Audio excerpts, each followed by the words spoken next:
Hello everyone. In today's video we are going to discuss about family planning. It is a continuation of a chapter demography and family planning. The second half of the chapter, the objectives of this is the family planning, eligible couple, target couple, couple protection rate, national population policy. In the next part of the video we'll be discussing about the fertility indicators and the annual growth rate. Let us start with the family planning. Family planning refers to the couple who plan when to have the children using the birth control and other techniques. So we see that here family planning. They are planning when to have the child, whether after a period of 2 years or after the marriage, if they want to space the birth to a period of 1 year or 2 years. The couple, when they plan when to have the children using the birth control. So we know what is a birth control. Birth controls are nothing but the medications or the techniques which the couple uses deliberately to postpone the birth. So they voluntarily postpone the birth using some techniques and devices. It could be like the condoms, IUDs, OCPs and so on. The birth control. Birth control is the regimen, devices or the medications which the couple follows in order to deliberately, they themselves voluntarily prevent or reduce the likelihood of the pregnancy or the childbirth. According to their plan, they deliberately prevent or reduce the likelihood of a pregnancy, possibility of a pregnancy. What is contraception? Contraception is nothing but a mechanism which is intended to reduce the likelihood of, so it is nothing but a mechanism. So we see that, so which is reducing the likelihood of fertilization of ovum by a spermatozoa. So this is the ovum and this is the spermatozoa. What does this contraception do? Contraception is a mechanism. This is like a barrier. It prevents or reduces the fertilization of ovum with the spermatozoa. It acts as a barrier and prevents the fertilization, and thereby it is preventing the pregnancy or the childbirth. Now, what are the objectives of a family planning? What are these, what are the objectives of these family plannings? It is to regulate the age of the female during the first childbirth. So the female's age plays a very important role. Here you are regulating the age of the female during the first childbirth. She should be in the reproductive age group of 15 to 40 years. Okay, she should be under the age group of above more than 14 and less than 40 years. And then to avoid the unwanted pregnancies, to determine the number of children in a family, family planning is done to determine, they plan how many kids to have. So by family planning they decide, let us have 2 kids or 3 kids, or accordingly they have a plan. So they regulate the number of children in the family.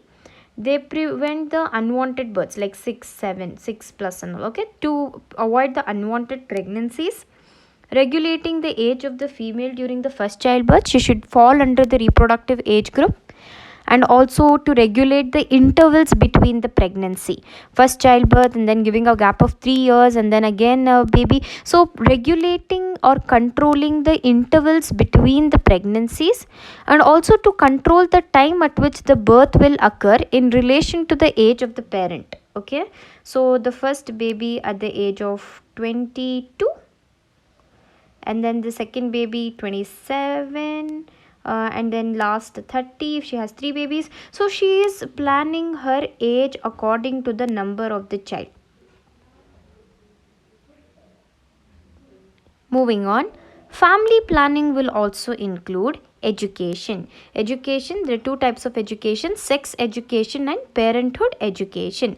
Sex education, family planning also includes educating the people about sex and also educating the people about the parenthood.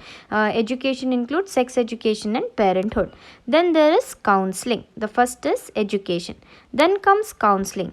In counseling we have marriage counseling and genetic counseling. So what all did we see? First we had education, sex education and parenthood education, and counseling regarding the marriage and genetic counseling and marriage counseling. When the pregnancy is tested positive, if she so we see that carrying out the pregnancy test in the next objective. And also it includes the services given for the unmarried mothers. So accidental births, unwanted pregnancies, unmarried mothers, we provide the services for unmarried mothers under family planning. Spacing and limitation of the births, and advising on the sterility, providing the adaptation services, and also the screening of the pathological conditions of the reproductive systems like the cervical cancers and cervical erosions or whatever, any pathological condition of the reproductive system. It could be cervical malignancies, uterine cancers.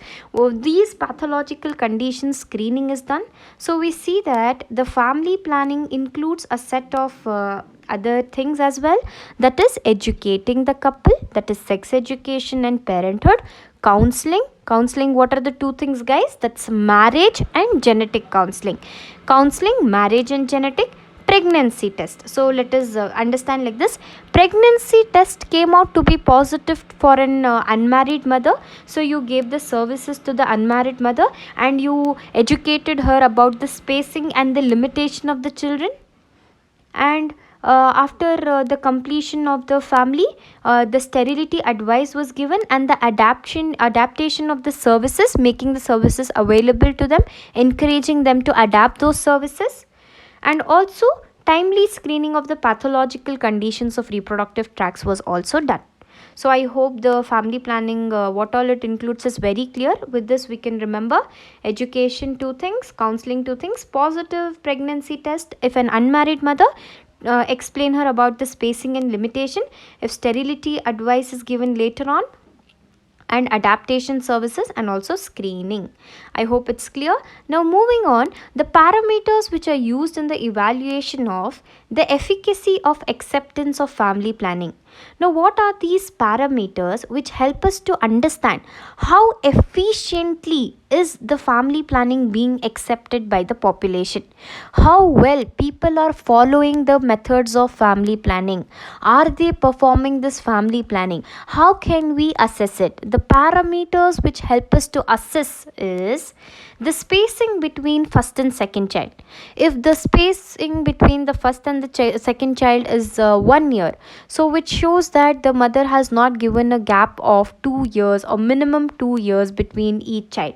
The spacing between the first and the second child helps us to understand whether the family planning is done or not. The annual birth rate, the number of children born, also helps us to evaluate it. The health aspects of family planning. Now let us understand what are the health aspects. The woman's health, fetal health, child health. How is the family planning giving an impact on all of the three people's health? So we see women's health, what impact is family planning doing, and fetal health, what does family planning do, and child health. Now let us start firstly with women's health. In women's health, unwanted pregnancies, which will lead to the criminal abortions and mental disturbances among the mother. So if the family planning is not done, it will lead to lots of unwanted pregnancies. These unwanted pregnancies will cause a lot of mental disturbance to the mother, the mental disturbances in the family, and also because of these, because it's unwanted, they are not ready for the child now. They will have certain all sorts of problems. There could be financial problem, financial crises at the home, or any other related problems could lead to performing criminal abortions. And birth spacing, repeated pregnancies. Now what is the role of this birth spacing? If it's not done, if the spacing between child 1 and child 2 is not done, if there are repeated pregnancies, they will increase the risk of maternal mortality and morbidities. And then the timing of the birth, greater risk are seen below the age of 20 and above the age of 30. So we see that 15 to 30 years ideal. If she is above 30 years, it's problematic. If she's below 15 years, again it is problematic. A lot of risk are seen at the less than 15, and more than 30 there are problems. So the ideal is 15 to 30. The fetal health. Now, what impact the family planning has on fetal health? The advanced maternal age is related to Down syndrome. If the family planning is not done, and she's not stopping her, she's not planning her family, and she's pregnant at the age of 40 and then above, 40 usually they reach menopause. So if she's like nearby to 40, if she's 38 and all that, if she's advanced maternal age, if there is 35 plus, if the mother is 35 plus, it leads to lot of propendence to form the Down syndrome in such kids. Child health. The child mortality. Birth interval of 2 years will reduce the child mortality. So we know very clear that the spacing between the first child and the second child should be a period of 2 years. This spacing, interval of 2 years, will reduce the child's death. Child's nutrition. The child will receive the full share of the nutrition when the family size is small. So we know if there are only 2 babies, they can share it into, cut it into half. But when there are 5 babies, this division, it will 6 or 5 to 6 people, this division, they will only get a small share of the food. So the good nutrition will not be received, there will be malnourished. So we see that the child will receive the full share of the nutrition when the family sizes are small. Infectious diseases. The large families have the increased risk of infections. So with this, we see that what are the health aspects of these family plannings is done. Moving on, the planned family. First child when the mother's age is 20 years or more. The minimum spacing of 3 years should be there between the two children.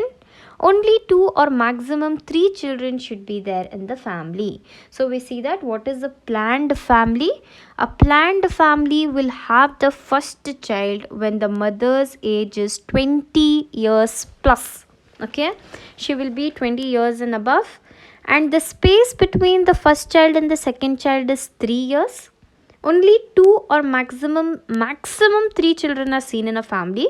This shows that the family is planned. Small family norm. For the small family norm, the symbol is an inverted red triangle. In 1970s, the slogan for the small family was "Do ya teen bus."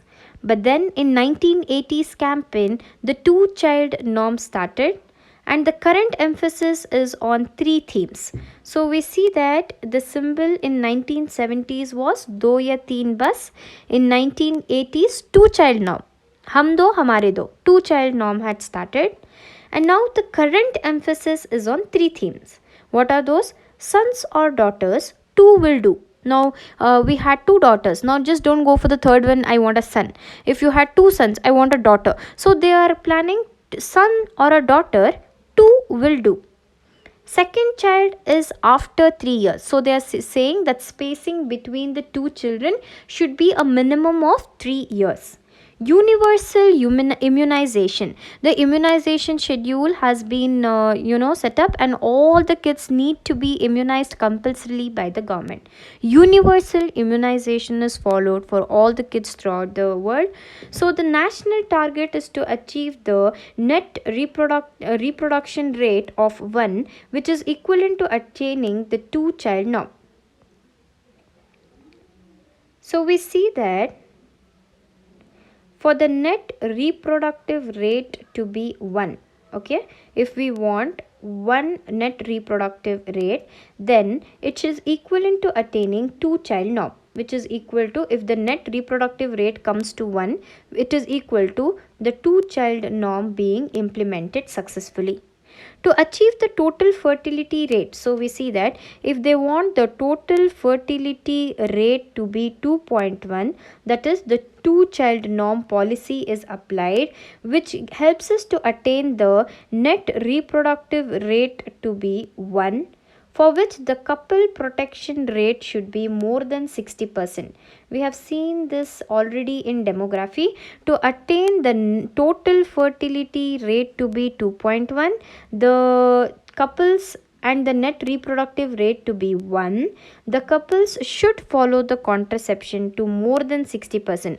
Only when the contraception has been practiced by the people, the 2-child norm can be obtained, which in turn gives us the total fertility rate of 2. What does this total fertility rate 2.1 mean? It means that a woman is bearing only 2 children. 2-child norm, each woman only 2 child is born, and then when we take the net total fertility rate, it falls to 2.1.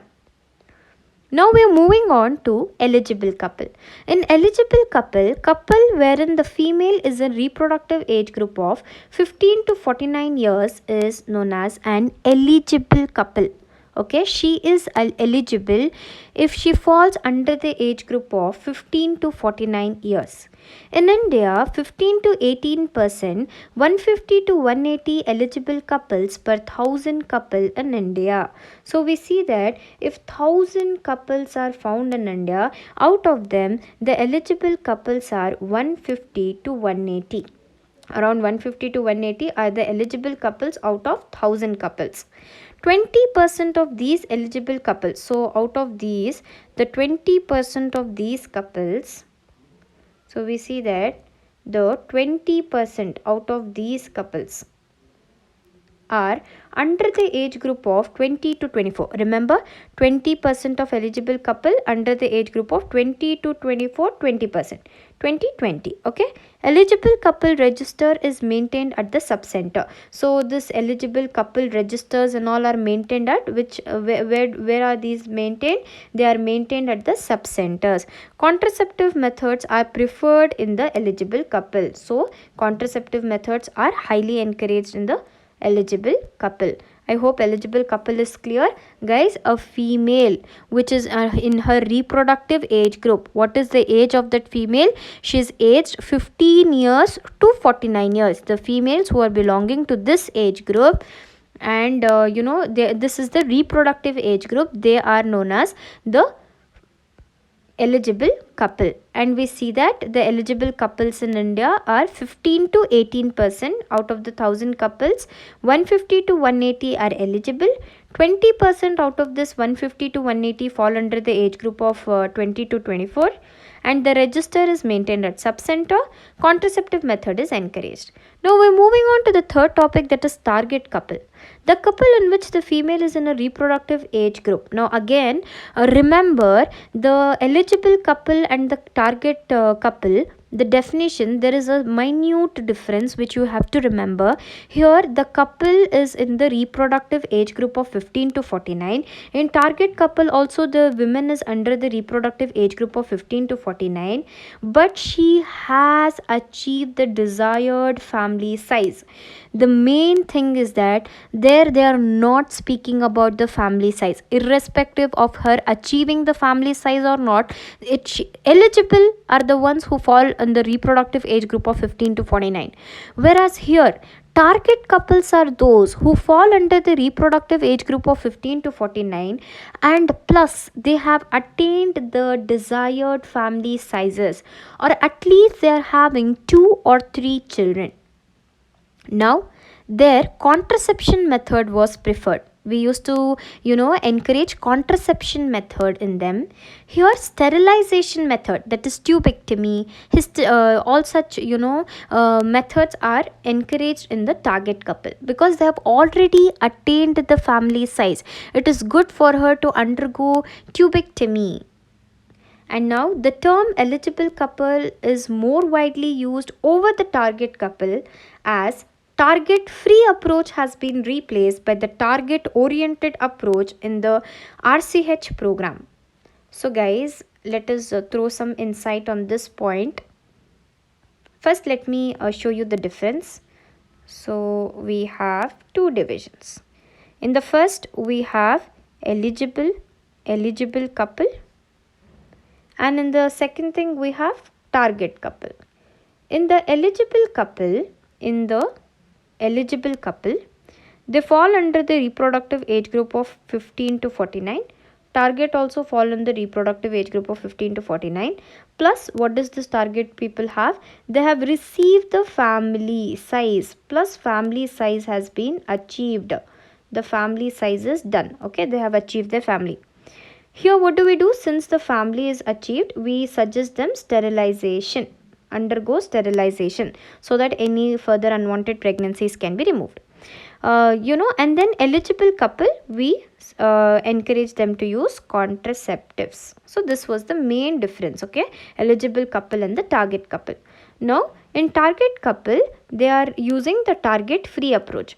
Initially what happened, when the target oriented approach was set, target oriented approach, when target oriented approach was done, to complete their targets, these nurses used to nurses or those physicians at that time, to attain the target approach, what they used to do, they used to bring the people who are not yet married, the unmarried people, and they used to perform sterilization just to complete their target.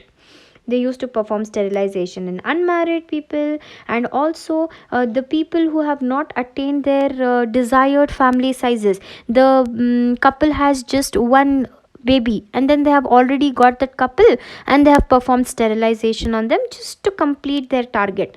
So now this target free approach has been started because of the drawback of the target oriented approach in RCH program. Moving on to the couple protection rate. Now let us understand couple protection rate. So we saw that to obtain a total fertility rate of 2.1 and the net reproductive rate of 1, the couple protection rate should be more than 60%. So now let us understand the couple protection rate. The percent of eligible couples protected against one or other approved methods of family planning. So we see that eligible couples they are usually protected against one of these methods of family planning. They could be using this condoms or oral contraceptive pills, intrauterine contraceptive devices, that is nothing but IUCDs, and sterilization lastly. So we see that these eligible couples have been using one of the following methods. So we saw that condoms, OCPs, IUDs, and sterilization. So these details regarding each IUDs, OCPs and all, the different various types of barrier methods, that is condoms, diaphragms, and we have chemical methods, vaginal sponges. In IUDs we have first generation IUDs, first generation Lippis loop, in the second generation copper Ts, and then multi-load devices, third generation IUDs. All these will be dealing in detail in the upcoming videos. For now, let us see the couple protection rate, the total number of eligible couples who are protected by any 4 approved methods. So by total number of eligible couples in the community. Very simple, guys. What is couple protection rate? The total number of eligible couple. The criteria is they have to be eligible and they have to be protected by any of the 4 approved methods. It could be condom, it could be IUDs, OCPs, or the sterilization. Any of these 4 methods, they have to be approved they have to be protected by any of these 4 approved methods by the total number of eligible couple in the community, gives the couple protection rate into 100 obviously to obtain the percentage. In India it is 54%. So 54% of the eligible couples have been using protected with these one of the 4 above mentioned methods. The indicator of prevalence of contraceptive practice in a community. So this gives us an indication of the prevalence of the contraceptive practice, how well the contraceptives have been practiced in the community, what is the utilization rate of the contraceptives in the community. This indication or the variable or a measure is given by, how can we measure the percentage of contraceptive? By using this couple protection rate, we get to know how many couples are using the contraceptive methods. The net reproductive rate 1 can be achieved if the couple protection rate is more than 60%. So we have repeated this point multiple times. Now you're very familiar. The total fertility rate to be 2.1 and the net reproductive rate to be 1. The couple protection rate should be above 60%. The couples have to use more than 60%. Now in India they are using 54%, eligible couples are using the protection. Now here, if the couple protection rate goes above 60, there is a chance that the net reproductive rate of India to come to 1. The goal of couple protection rate RCH2 was in 2004 to 2009. They wanted the couple protection rate to be more than 65%, and the family planning vision in 2020 was obtained to be 63.7%. So we see the goals they had set in 2004 to 2009, more than 65%, and the family planning vision of by 2020 was 63.7%. Now the effective couple protection rate. The percent of eligible couple protected by one or other approved methods of family planning into account their effectivity. The effectivity of the approved contraceptive methods is given below. The condoms utilization is 50%, IUD is 95%, and the OCPs is 100%. The sterilization or vasectomy or the tubectomy in women and vasectomy in the males is 100%. So we see that the effectivity of each of these, the usage of these different methods and their effectivity of these contraceptive methods, their percentages have given how effective each of these contraceptive methods are. In the condoms, the effectivity is 50%. So in the condoms the effectivity is 50%. So we see the least effectivity is in condoms, and 100% effectivity is seen in cases of OCPs and also in sterilization, and falling in between is the IUCDs, that is intrauterine contraceptive devices. The effectivity is 95%. So we come to an end of the couple protection rate. Now we are moving on to national population policy. In 1976, the first national population policy came into act. Here, the legal minimum age of the marriage was set. For the females, it was increased from 15 years to 18 years. To the males, it was increased from 18 years to 21 years in the first national population policy of 1976. So it is clear, guys. The most important part in 1976, the statement they passed, that is they raised, it is called the national population policy of 1976. In April it was done. In April 1976, India it formed its first national population policy, where they legally increased the marriage age for the females from 15 to 18 and for the males from 18 to 21.